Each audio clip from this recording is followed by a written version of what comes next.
अस्सलाम वालेकुम। नाना जी की कहानियों में अपने सभी सुनने वालों को खुशामदीद कहती हूँ। उम्मीद करती हूँ आप सब लोग खैरियत से होंगे, जहाँ होंगे खुश होंगे। और मेरे चैनल पर नाना जी की कहानियों को पसंद करने के लिए आप सबका बहुत शुक्रिया। आज आप लोगों के लिए नाना जी की बहुत ड्रावनी कहानियाँ लाई हूँ जिन्हें आप लोग बहुत पसंद करेंगे। नाना जी की कहानियाँ शुरू करने से पहले आयतल कुर्सी का हिसार कर लें। कमरे की लाइट ऑफ है तो ऑन कर लीजिए। सिलसिला शुरू करते हैं नाना जी की कहानियों का। सुल्फकार बताते हैं कि नाना जी ने बताया एक दफा सर्दियों का मौसम था। शाह साहब के पास कोट सईदा से आगे गांव से कुछ लोग आए। वो लोग जो थे उनके साथ एक बूढ़ा शख्स भी था। आए वो लोग शाह साहब से मिले और अपना मसला बताने लगे।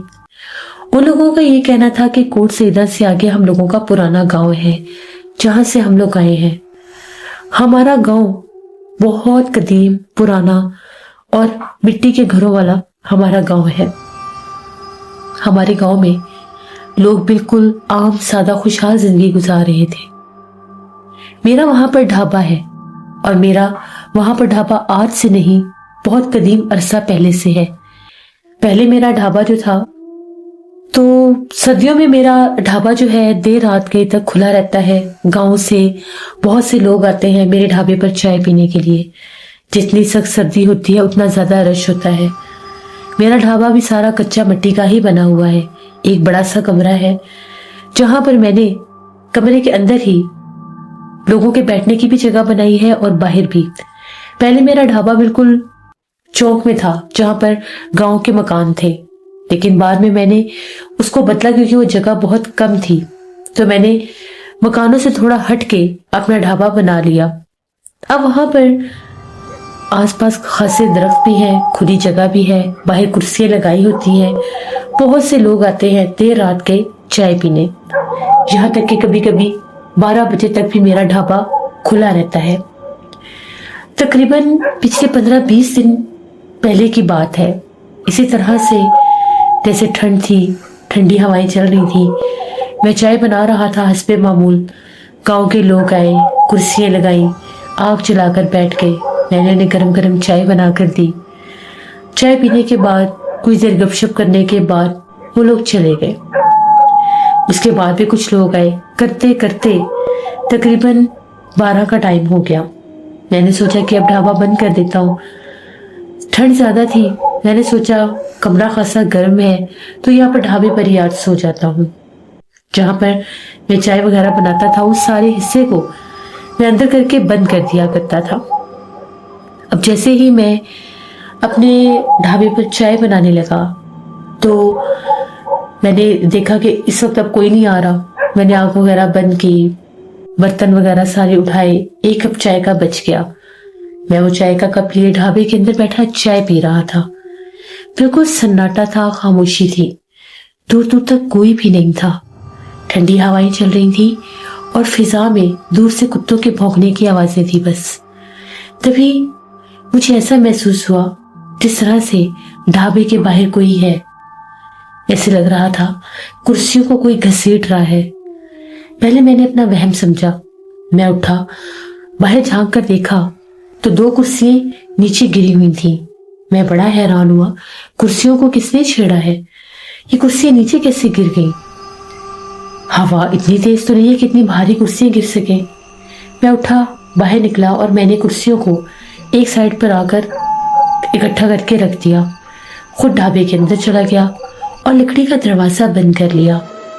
वो जो कोयले दहकते हुए थे उन पर पानी फेंककर उनको बुझा दिया, क्योंकि मुझे उन दहकते हुए कोयलों की जरूरत नहीं थी। ढाबे के अंदर वाला कमरा बहुत ज्यादा गर्म था और मैं सुकून से वहां पर बैठा चाय पी रहा था। तभी चाय पीने के बाद मैं अपने बिस्तर में लेट गया। बहुत सुकून महसूस हो रहा था। मिट्टी वाले कमरे की खुशबू और कमरा बहुत गर्म था। थोड़ी ही देर गुजरी होगी, थकावट के मारे कहीं मेरी आंख लग गई। एकदम मेरी आंख खुली तो मुझे ऐसा महसूस हुआ जिस तरह से कोई गरम गरम चाय बना रहा है। चाय की खुशबू महक रही थी। अभी मेरा वहम नहीं था, ना ही मैं सारा दिन जैसे चाय बनाता हूँ तो ये कह सकता हूँ कि वही मेरे जहन में होगा। चाय की जब मैंने खुशबू महसूस की, मैं उठकर बैठ गया। मैंने देखा ढाबा तो बंद था। उठा, मैंने चाय का बर्तन जाकर देखा, वो तो मैंने सुबह धोने थे। चाय का बर्तन जहाँ पर चूल्हा था, जहाँ पर मैं चाय बनाता था, वहां पर पड़ा था और बर्तन बहुत गर्म था। ऐसे महसूस हो रहा था जैसे किसी ने भी गरम गरम चाय बनाई हो। मैं तो हैरान हो गया। और कुछ कप उल्टे हुए पड़े थे। कप तो मैंने धो कर रखे थे, कप किसने छेड़े? मैं थोड़ा सा डर गया कि ये क्या माजरा है। दरवाजा भी बंद है, अंदर भी कोई नहीं आया। ऐसे कैसे कोई चाय बना सकता है? मैं आकर बिस्तर पर लेट गया। खासी रात हो गई थी, रात का पिछला पहर था। तभी मुझे ऐसी आवाज आई जिस तरह से बाहर हलचल हो रही है, बाहर कोई मौजूद है। कभी कोई कुर्सियों को उठाता है, कभी कोई जैसे दरवाजे के करीब आता है, दरवाजे को धकेलता भी है। अब मुझे यकीन हो गया कि कोई चोर वगैरह है, शायद कोई चोरी करने आया है। मेरी मिट्टी के उस ढाबे में मैंने एक छोटी सी खिड़की बनाई हुई थी। वो खिड़की बिल्कुल छोटी सी थी। उस खिड़की से अक्सर बारिश के मौसम में मैं बाहर झांक कर मौसम वगैरह देख लिया करता था। मैं उठा और मैंने दीवार से अपनी वो छोटी सी लकड़ी की खिड़की खोलकर जब बाहर झांक कर देखना चाहा, तो जो मंजर मेरी आंखों ने देखा, मेरे रोंगटे खड़े हो गए। मैं क्या देखता हूँ कि उन बुझे हुए कोयलों के पास झुका हुआ एक वजूद बैठा है, ऐसे जैसे उसकी कमर की कोहान बाहर निकली हुई है। उसके बहुत लंबे हाथ और बहुत लंबी टांगे हैं, बिल्कुल काले स्या ढांचा नुमा हाथ है, बहुत लंबे। उंगलियां भी टेढ़ी मेढ़ी और लंबी है। कोई वहां पर बैठकर कोयले खा रहा था। वो चबा चबा कर कोयले खा रहा था, जमीन से सारे कोयले उठाकर। ये मंजर इतना भयानक था, इतना ड्रावना था कि मैं डर के रह गया। मैंने खौफ के मारे जल्दी से खिड़की बंद की। मेरे दिल की धड़कन बहुत तेज हो चुकी थी। उसने काफी देर बैठकर बाहर कोयले खाए और उसके बाद ऐसा लगा दोबारा से ढाबे के दरवाजे के पास आया हो और आकर उसको धकेला हो। मैं बहुत ज्यादा डर गया। मैं आकर कुर्सी पड़ने लग गया। उसके बाद मैंने दिल ही दिल में फैसला कर लिया कि चाहे अब कुछ भी हो जाए, मैं ढाबे पर अकेले रात नहीं गुजारूंगा। ढाबा बिल्कुल गांव के मकानों से हटके है, यहाँ पर वीरानों में है। पता नहीं ये मखलूक कहाँ से आई है। ये ना तो कोई जानवर था, ना ही इंसान। और कोई जानवर कोयले तो नहीं खाता होगा। उसके बाद वो रात बड़ी मुश्किल से मैंने गुजारी।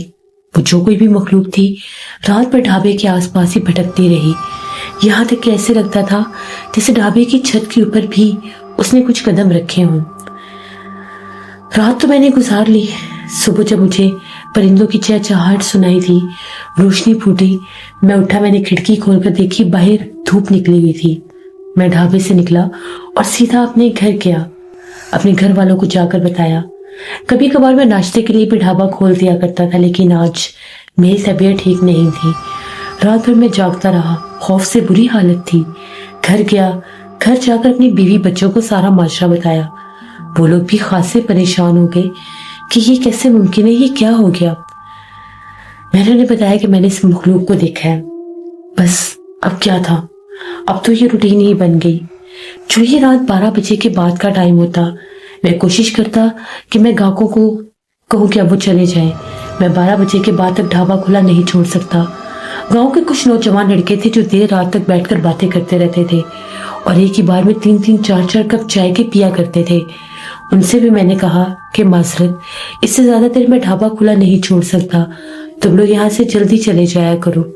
तो लोगों ने कहा कि चचा क्या हो गया है, पहले भी तो ढाबा खोलते हो, अब ऐसा क्या हो गया है? हम लोग यहाँ पर बैठकर आग सेकते हैं और साथ तुम्हारे हाथ की बनी चाय पीते हैं, इसलिए हमारा दिल नहीं चाहता कि हम लोग यहाँ से जल्दी जाएं। मैंने उन्हें बताया कि यहाँ पर मुझे अजीबोगरीब मखलूकात नजर आती हैं। तो वो लोग हंसने लगे और कहने लगे, चचा अब आप बूढ़े हो रहे हैं इसलिए आप ऐसी बातें कर रहे हैं। खैर 12, साढ़े 12 बजे तक बामुश्किल मैंने उन लोगों को उठाया और वो लोग चले गए। मैं जल्दी से ढाबे का सामान अंदर रख रहा था। मैंने कुर्सियां उठाकर अंदर रखी, तभी एक कुर्सी गायब हो गई। 4 कुर्सियां थी, चौथी कुर्सी मुझे नजर नहीं आ रही थी। मैंने चारों ओर देखा, कुर्सी कहाँ गई? अभी तो यहाँ से लड़के उठे, फिर कुर्सी कहाँ चली गई? जैसे ही मेरी नजर पड़ी, कुर्सी सामने अंधेरे में एक दरख्त के पास पड़ी थी। मेरे रोंगटे खड़े हो गए कि दरख्त के पास कुर्सी कैसे चली गई। डर के मारे आगे भी नहीं जा पा रहा था।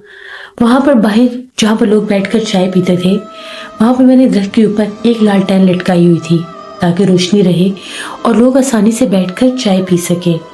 वो लालटेन उतारी और अपनी कुर्सी की तरफ जाने लगा। जो ही कुर्सी के करीब बढ़ने लगा तो क्या देखता हूँ, जिस तरह से कुर्सी के ऊपर कोई बैठा है, उसका सर बिल्कुल छोटा सा था, उसका धड़ बहुत बड़ा लग रहा था। मेरे रोंगटे खड़े हो गए। मैंने उससे पूछा, कौन हो तुम? बस इतना ही मैंने कहा था। उसका सारा सर घूम गया। उसकी सुर्ख लाल आंखें थी, काला स्याह चेहरा। मैं इतना खौफजदा हुआ कि चीखे मारता हुआ भागा, ढाबे का दरवाजा बंद कर लिया। अब मैं इतना डरा हुआ था कि वहां से अकेला भाग नहीं सकता था। वो जो कोई भी था वो बहुत भयानक था। वो भारी कदमों के साथ चलता हुआ ढाबे के पास आया। वो कह के लगा लगा कर हंस रहा था। उसकी 2 से 3 बार आवाजें भी बदली।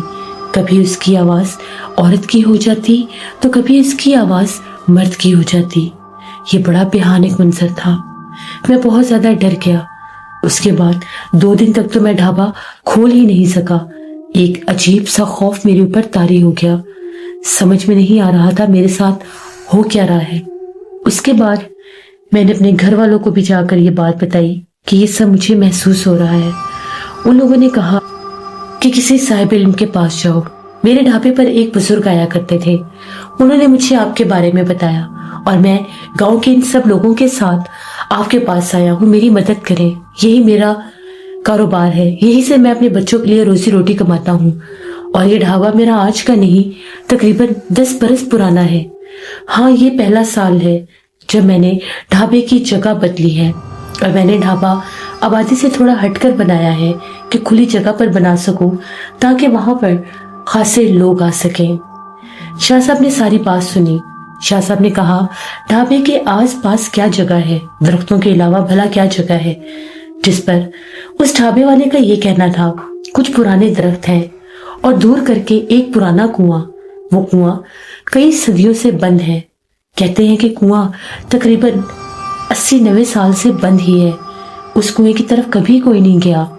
यहाँ तक कि पहले कभी कभार बच्चे खेलते खेलते इस कुएं की तरफ चले जाया करते थे, लेकिन अब तो बच्चे भी इस कुएं से दूर रहते हैं।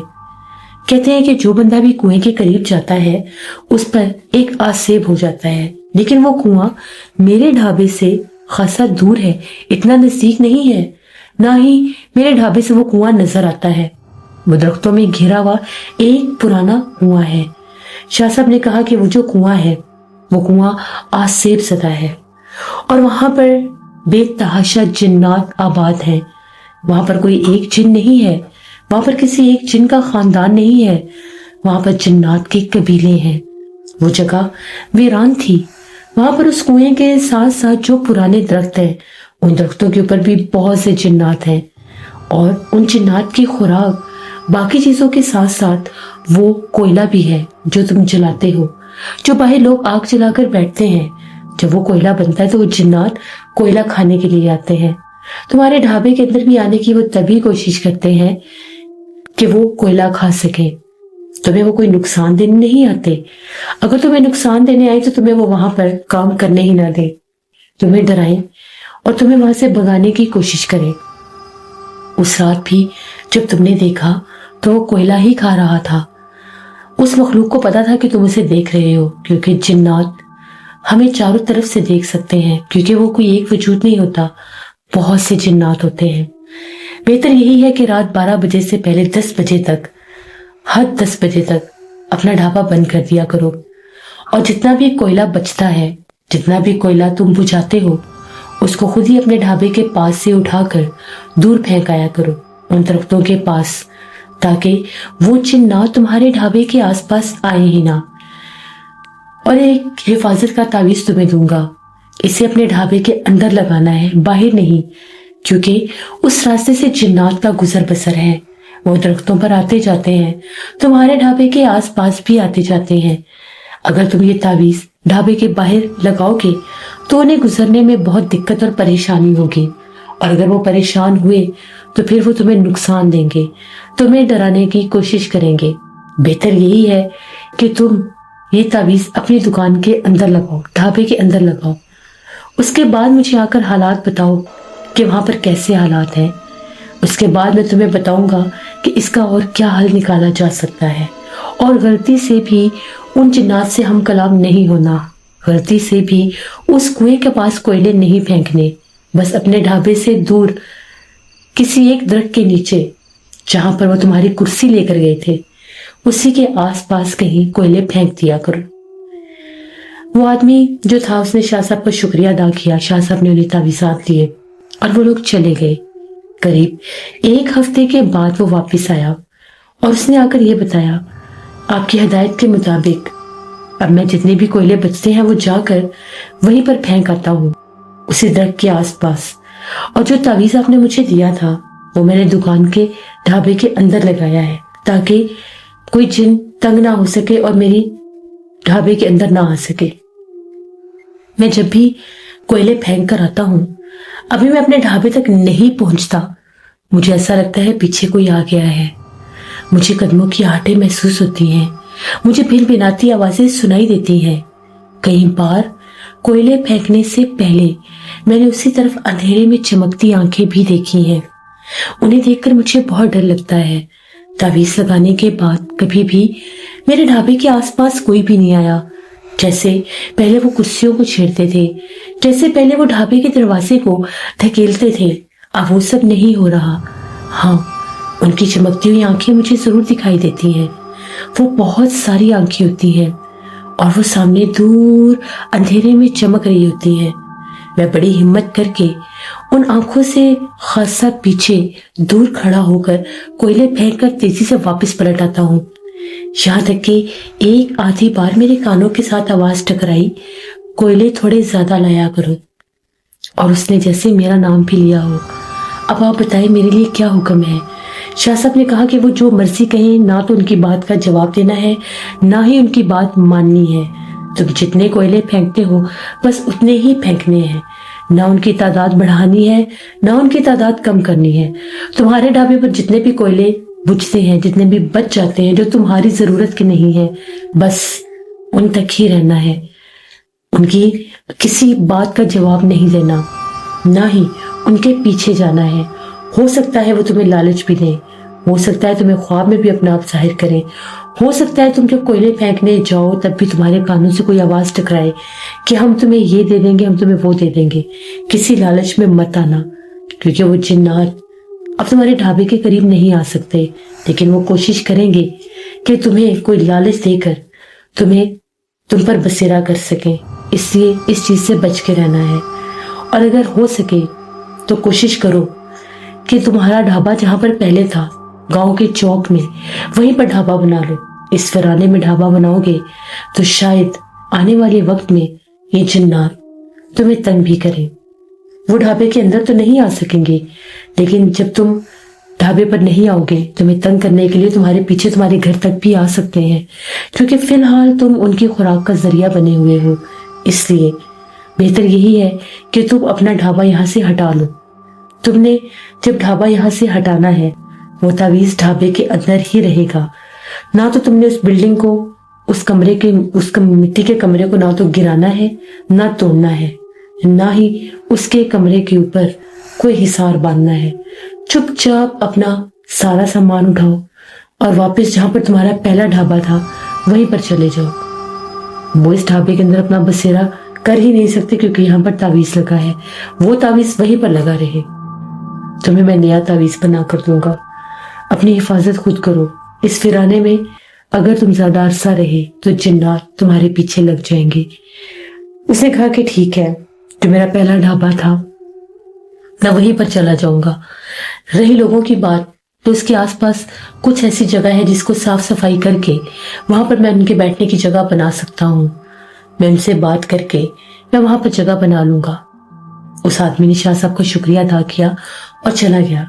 नाना जी बताते हैं कि शाह साहब ने बताया कि बहुत से ऐसे जिन्नात हैं जिनकी खुराक कोयले हैं, और ये अक्सर गांव के घरों में भी जाते हैं रात के वक्त, क्योंकि जो लोग लकड़ी पर खाना बनाते हैं उनके जो कोयले बच जाते हैं, जिनको वो अधूरा छोड़कर चले जाते हैं, वो जिन्नात उन कोयलों को उठाकर खाते हैं।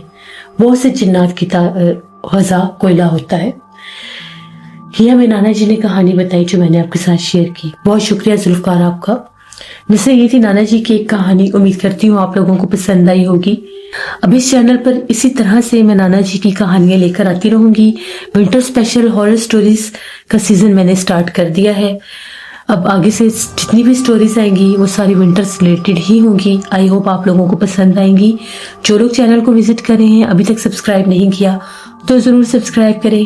یہاں پر میں ایسی ہی پرانے گاؤں کی خوفناک کہانیاں لاتی رہوں گی. اپنا بہت سا خیال رکھیں. اپنا فیڈ بیک مجھے ضرور دیں. آپ لوگوں کو آج کی کہانی کیسے لگی. انشاءاللہ کل پھر ملاقات ہوگی نانا جی کی کسی نئی خوفناک کہانی میں. جہاں رہیں خوش رہیں. Thank you for listening my stories. Stay tune. اللہ حافظ.